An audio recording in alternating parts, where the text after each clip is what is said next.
বাংলায় বসন্ত, ইংরেজিতে স্প্রিং, আর এই ঋতুকে আমরা ঋতুরাজ বলেও চিনে থাকি।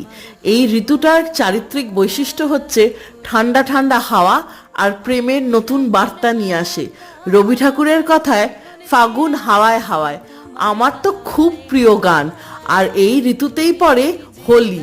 হোলি আসতে যদিও এখনো দেরি আছে, আমাদের বাঙালিদের কাছে সেটা দোল। কিন্তু এই স্প্রিং টাইম আসলেই অল্প একটু সেজেগুজে কার না ভালো লাগে বেরোতে, এই ফুরফুরে হাওয়ায় গা ভাসাতে আমাদের সকলেরই ভালো লাগে। আজকে পরেছি একটা খুব মিষ্টি সবুজ রঙের কোটা সালোয়ার কামিজ, তার সাথে কানে ছোট্ট ছোট্ট দুল, স্টাড আর কয়েকটা আংটি। এই সেজেগুজে এবার বেরোবো, কিন্তু দুপাট্টাটা নিয়ে তো এরম ভাবে বেড়ানো যাবে না বলো। আমি তো আবার একটু প্র্যাকটিক্যাল মানুষ, অফিস কোর্ট বলে কথা, তাই গলায় পেঁচিয়ে হাতে শান্তিনিকেতনের পার্স নিয়ে চললাম।